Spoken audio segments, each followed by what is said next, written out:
विचरण करते स्वर्ग में, मिले जब राधा कृष्ण, बात बात में पूछ लिया श्री राधा जी ने प्रश्न। कहो द्वारिकाधीश तुम्हारे चल रहे कैसे हाल, कहो द्वारिकाधीश तुम्हारे चल रहे कैसे हाल, क्या तुझ मेरा आता था कभी ख्याल, हाँ हाँ, क्या तुझ मेरा आता था कभी ख्याल।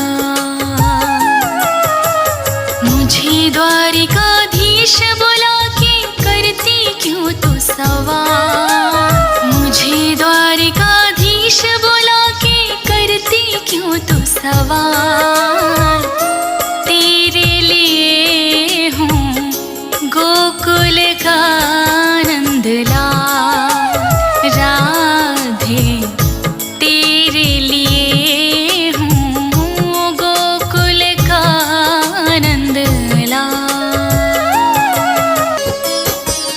तीखे बोलूं सीना दिल पे घात करो, तुम बैठो मेरे पास प्रेम की बात करो, तीखे बोलो सीना दिल पे घात करो, तुम बैठो मेरे पास प्रेम की बात करो। याद तुम्हारी मुझको रोज सताती थी कान्हा, क्या तुमको भी याद हमारी आती थी कान्हा।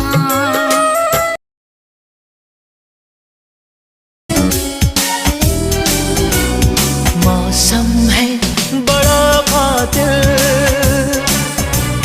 खो जाए ना कहीं हमारा दिल, मुश्किल है बड़ी मुश्किल, खो जाए ना कहीं हमारा दिल, ना कहीं सुकून है ना कहीं करार है, किसका मुझको इंतजार है, किसका मुझको इंतजार है। मौसम है बड़ा बादल, खो जाए ना कहीं हमारा दिल, चांद की हंसी चांदनी में झूम लूं, मद भरी खिली रोशनी में झूम लूं, चांद की हंसी चांदनी में झूम लूं, मत भरी खिली रोशनी में झूम लूं, इश्क ना सही आशिकी में झूम लूं, बेखुदी कहे बेखुदी में झूम लूं।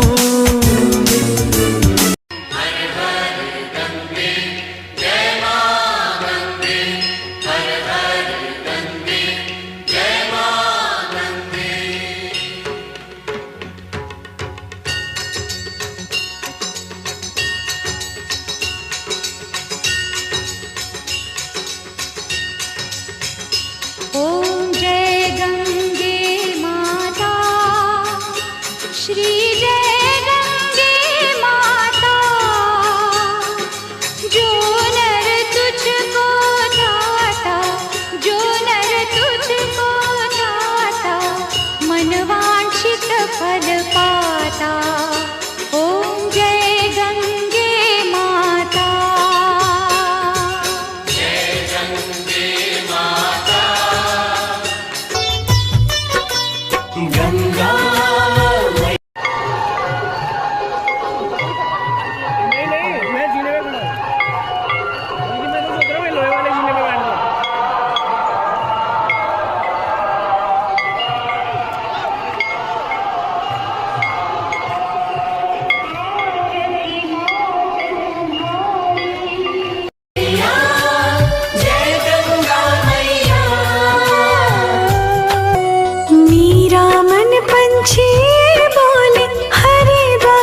दशहरा में जाकर मैं गंगा डुबकी लगाऊं। मेरा मन पंछी बोले हरिद्वार में जाऊं। गंगा दशहरा में जाकर मैं गंगा डुबकी लगाऊं। मैं गंगा डुबकी लगाऊं, गंगा डुबकी लगाऊं। गंगा डुबकी लगाऊं, गंगा डुबकी लगाऊं। मेरा मन पंछी बोले हरिद्वार में जाऊं। गंगा दशहरा में जाकर मैं गंगा डुबकी लगाऊं। मेरा मन पंछी बोले हरिद्वार में जाऊं। गंगा दशहरा में जाकर मैं गंगा डुबकी लगाऊं। दूर दूर से यहाँ पे चल के हर की पौड़ी आती, होते किस्मत वाले वो जो गंगा स्नान कर पाते। सदियों से माँ पावन करती माँ भक्तों के धोखे। माँ गंगा के जल को छूकर तन मन निरोगी होते। जी चाहे गंगा दर्शन कर, जी चाहे गंगा दर्शन कर मैं जयकार लगाऊं।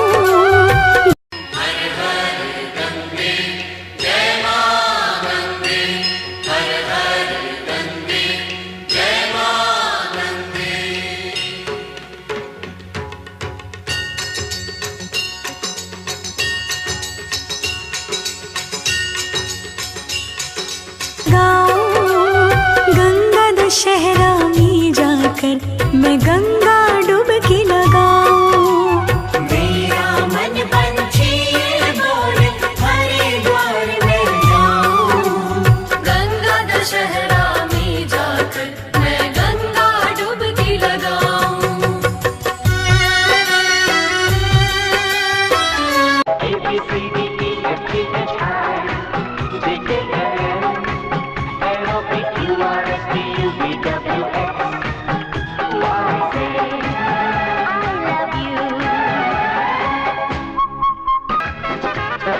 छुट्टियों के ये दिन है सुहाने, साथी तेरा यूं साथ रहे। बच्चों के संग बच्चे फिर बन जाए, मौज में झूमे जरा मस्ती करें। बन के बादल बन के पंछी उड़ते रहे।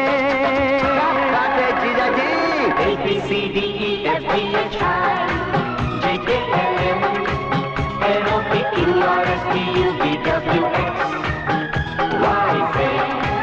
I love you। अपने गांव की गलियों में चले हम, बचपन की यादों में खोया है मन। बाहें थामे तीन भाइयों की, घूमती फिर से उनकी बहन। सावन के झूलों से बाबुल के आंगन की होगा मिलन। जीजी how emotional। ABCDEFGH JKLM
Badri Narayan रहते हैं उस भूमि को वैकुंठ कहते हैं। जहाँ बद्री नारायण रहते हैं उस भूमि को वैकुंठ कहते हैं।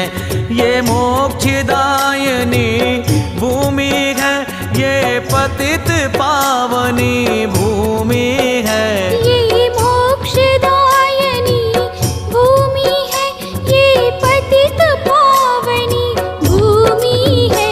हम बद्री धाम के रजकण को नित्य अपने शीश पे रखते हैं। जहाँ बद्री नारायण रहते हैं उस भूमि को वैकुंठ कहते हैं। बद्री बन विख्यात है ये नारायण की तपस्थली। ऋषि मुनियों के प्राण है ये मुक्ति भूमि तपस्थली। नारायण की नगरी गए ये जग कल्याणी नगरी गए ये अलकनंदा धारणी नगरी। जहाँ पाप सभी के कटते हैं उस भूमि को वैकुंठ कहते हैं। जहाँ पाप सभी के कटते हैं उस भूमि को वैकुंठ कहते हैं। ये मोक्षदायिनी भूमि है, ये पतित पावनी भूमि है। ये मोक्षदायिनी भूमि है, ये पतित पावनी भूमि है। हम बद्री धाम के रजकण को नित्य अपने शीश पे रखते हैं। जहाँ बद्री नारायण रहते हैं उस भूमि को वैकुंठ कहते हैं। सब धामों में श्रेष्ठ है ये नारायण की बद्रीपुरी। शाप मुक्ति भूमि है ये वेद पुराणों में बद्रीपुरी। तीनों लोक अनगिन रूप से नर नारायण बद्री जी का नित्य दर्शन करते रहते। जहाँ नर नारायण रहते हैं उस भूमि को वैकुंठ कहते हैं। जहाँ नर नारायण रहते हैं उस भूमि को वैकुंठ कहते हैं। ये मोक्षदायिनी भूमि है, ये पतित पावनी भूमि है। ये मोक्षदायिनी भूमि है, ये पतित पावनी भूमि है। हम बद्री धाम के रजकण को नित्य अपने शीश पे रखते हैं।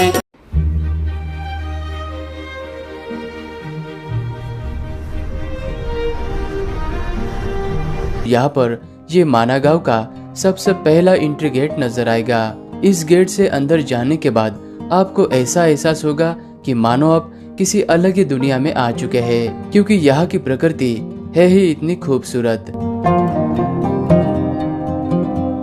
इस गांव में रहने वाले रोम्पा जनजाति के मारझा लोग हैं और ये पहले भेड़ बकरी का पालन करना ही ये एकमात्र इनका पेशा हुआ करता था। और इस माना गांव ने अपने खूबसूरती के साथ में ही अपनी कला और संस्कृति को आज भी बरकरार रखा हुआ है और इसकी झलक आपको इस गांव के हर एक दीवारों पर देखने को मिलती है। 60 से 70 घर वाले इस माना गांव से मात्र 26 किलोमीटर के दूरी पर भारत और तिब्बत की सीमा है और यहीं से अपने भारत भूमि की शुरुआत होती है। इसीलिए सीमा सड़क संगठन यानी BRO ने इस गांव को इंडिया का फर्स्ट विलेज घोषित किया है। ये है गणेश गुफा और इस गणेश गुफा की कहानी महाभारत और ऋषि वेदव्यास जी से जुड़ी हुई है। इसीलिए इस गुफा को ऐतिहासिक महत्व के साथ ही में धार्मिक महत्व भी प्राप्त है और ये गुफा माना गांव के प्रकृति के सुंदरता में और शांत वातावरण में बसी हुई है। और माना जाता है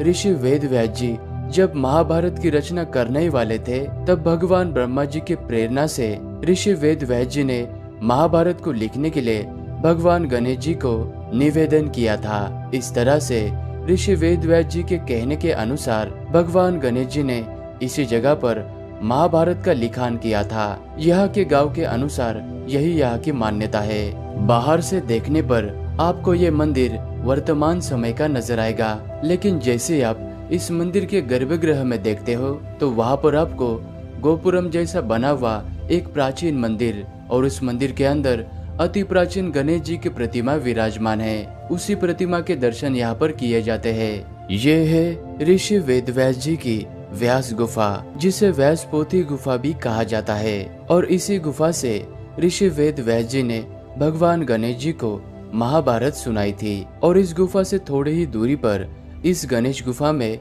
गणेश जी ने अपने हाथों से महाभारत को लिपिबद्ध किया था। महर्षि वेद व्यास जी ने स्वयं अपने हाथों से 18 पुराणों के साथ ही में कई सारी पोथियां भी लिखी थी और उन्होंने ही वेदों को 4 भागों में विभाजित किया था।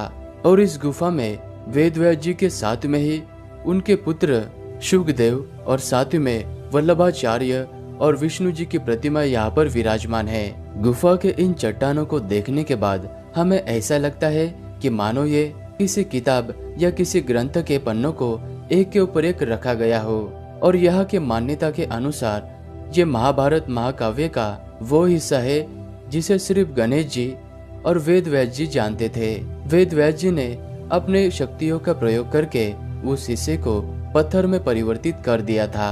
व्यास गुफा में दर्शन करने के बाद अभी हम आगे बढ़ते हैं भीम पुल और सरस्वती नदी के उद्गम स्थान की ओर। और गांव के इस रास्ते से चलकर जाते वक्त आपको यहाँ पर सरस्वती नदी बहुत ही खूबसूरती से बहते हुए नजर आती है। पूरे भारतवर्ष में आपको इसी माना गांव के पास में साक्षात सरस्वती मैया के दर्शन होते हैं। पंच पांडव जब अपने स्वर्गारोहण की यात्रा की ओर जा रहे थे, तब रास्ते के बीच में सरस्वती नदी के उस पार जाने के लिए महाबली भीमसेन ने एक बड़ी सी विशाल पत्थर की शिला को सरस्वती नदी के ऊपर रखकर प्राकृतिक पुलिया का निर्माण किया था। वो पत्थर की शिला आपको आज भी यहाँ पर देखने को मिलती है।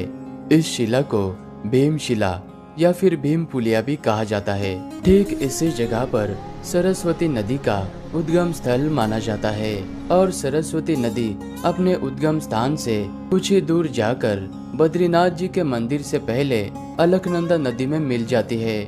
और इसी अलकनंदा और सरस्वती नदी के संगम को केशव प्रयाग के नाम से जाना जाता है। माँ सरस्वती के इस प्रतिमा के पास से ही निरंतर रूप से एक जल की धारा बहती है, जिसे आप ग्रहण भी कर सकते हैं और बोतल में भरकर अपने घर पर भी लेकर जा सकते हैं। सरस्वती नदी को एक लुप्त हो गई नदी भी माना जाता है, क्योंकि ऋषि वेद व्यास जी महाभारत और काव्य का जब रचना कर रहे थे, तब सरस्वती नदी के शोर से उनके कार्य में बाधा उत्पन्न हो रही थी। इसी कारण से महर्षि वेद व्यास जी ने सरस्वती नदी को श्राप दिया था कि सरस्वती यहाँ से आगे लुप्त हो जाए। इसी वजह से थोड़ा सा आगे जाकर ही सरस्वती नदी गुप्त रूप से बहती है। चलिए यहाँ से आगे बढ़ते हैं वासुधरा वाटरफॉल की ओर।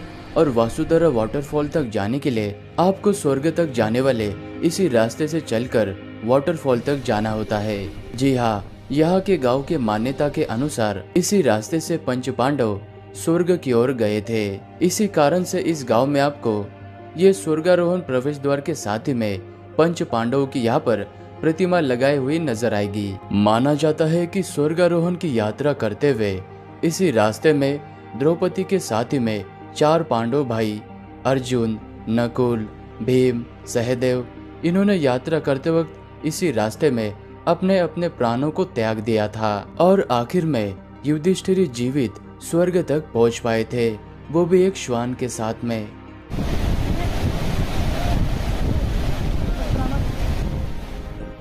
दो से 3 घंटा ट्रैकिंग करने के बाद आप पहुंच जाओगे इस पवित्र कि पहाड़ों से एक आवाज आई थी। ये कहानी दादी ने सुनाई थी। एक परी रहती थी बादलों में, एक लड़का गिना जाता था पागलों में। कहता था बादलों से कोई आने वाला है। जमीन पर उतरकर मेरी सांसों में समाने वाला है। उसे बिना देखे इजहार करता हूँ, कहता था मैं उसे खुद से भी ज्यादा प्यार करता हूँ। इतना सब सुनकर परी ने जमीन पर आने की ठानी। माँ ने रोका, बाबा ने समझाया, पर किसी की एक न मानी। रात का वक्त, चारों तरफ अंधेरा था, रोशनी के नाम पर बस चांद का बसेरा था। अब चांद से याद आया कि चांद की रोशनी भी तो फीकी पड़ जाएगी जब वो उतरकर मेरी छत पर आएगी। तो कहानी ने नया मोड़ लिया। परी ने प्यार की खातिर ख्वाबों से रिश्ता तोड़ लिया। कहीं मैं सपना तो नहीं देख रहा, ये मेरे सामने कौन खड़ा है? कुछ बोलता क्यों नहीं, इस तरह चुप्पी साधे क्यों मौन खड़ा? फिर उसने कहा कि 2 से 3 घंटा ट्रैकिंग करने के बाद आप पहुंच जाओगे इस पवित्र वासुधरा वाटरफॉल के पास में। और माना जाता है कि इसी जगह पर अष्टवासु ने तपस्या की थी, इसलिए इस वाटरफॉल को वासुधरा नाम पड़ा। और ये वही वाटरफॉल है, इसकी बूंदें शरीर पर गिरने पर पवित्र माना जाता है, क्योंकि इस वाटरफॉल के एक भी पानी की बूंद जो अपवित्र और पापी आत्मा है उनके ऊपर नहीं गिरती। ये सिर्फ पुण्य आत्मा को ही दर्शन देती है।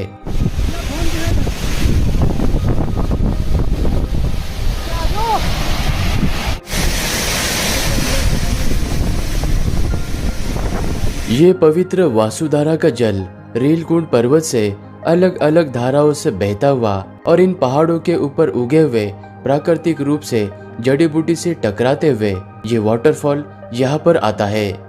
इसीलिए इसमें मेडिसिनल वैल्यूज भी पाए जाते हैं। और ये वाटरफॉल आगे जाके अलकनंदा नदी में मिल जाता है, इसलिए अलकनंदा और भी पवित्र हो जाती है।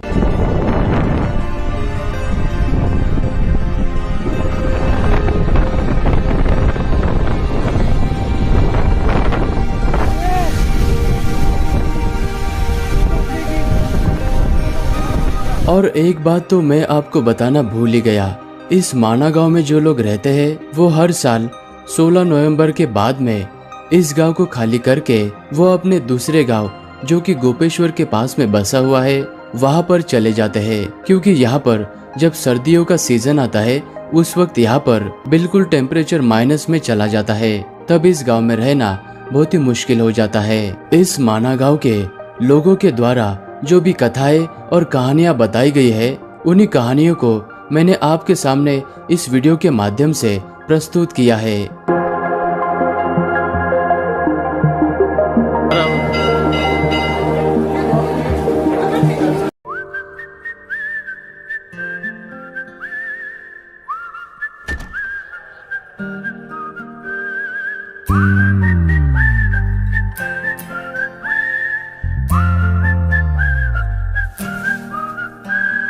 चंदा चमके चम चम चीखे चौकन्ना चोर चीटी चाटी चीनी चटोरी चीनी खो चमके चम चम चीखे चौकन्ना चोर चीटी चाटी चीनी चटोरी चीनी खो। कितना मुश्किल ये गाना जरा गा के दिखाना।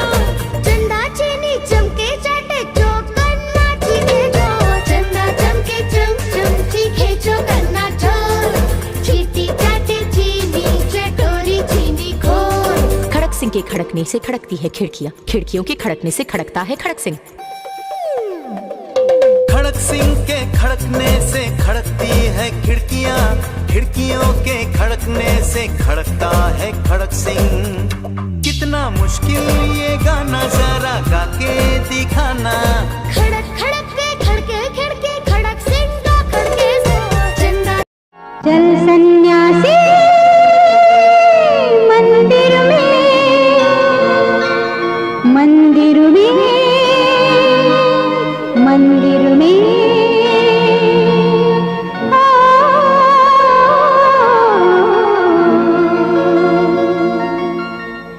चल सन्यासी मंदिर में, तेरा चिमटा मेरी चूड़ियां दोनों साथ सजाएंगे, साथ साथ खनकाएंगे। चल सन्यासी मंदिर में, तेरा चिमटा मेरी चूड़ियां दोनों साथ बजाएंगे, साथ साथ खनकाएंगे। क्यों हम जाएं मंदिर में बाप है तेरे अंदर में, लेकर माला कंठ दोशाला राम नाम गुन गाएंगे। चल सन्यासी मंदिर में, तेरा चिमटा मेरी चूड़ियां दोनों साथ बजाएंगे, साथ साथ खनकाएंगे। चल सन्यासी मंदिर में।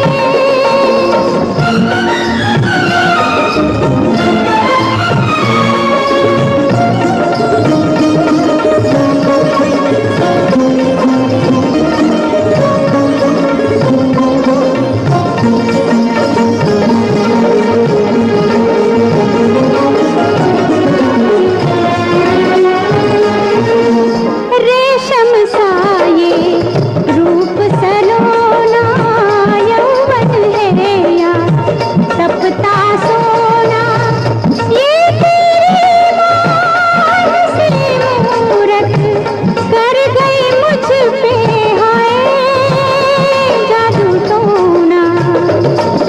कैसा जादू टोना, सारी मन की ये माया है। अरे तुझ पर देवी किसी रोग की बड़ी विकट छाया है। अरे चल सन्यासी मंदिर में, तेरा कमंडल मेरी गगरिया साथ साथ छलकाएंगे।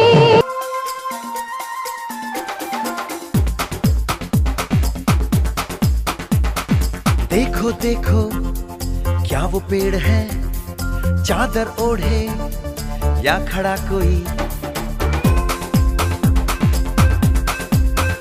हे देखो देखो क्या वो पेड़ है, चादर ओढ़े या खड़ा कोई। बारिश है या आसमान ने छोड़ दिए हैं नल खुले कहीं। हो हम जैसे देखे ये जहां है वैसा ही, जैसी नजर अपनी खुल के सोचे आओ, पंख जरा फैलाओ, रंग नए बिखराओ। चलो चलो चलो चलो नए ख्वाब बुन ले।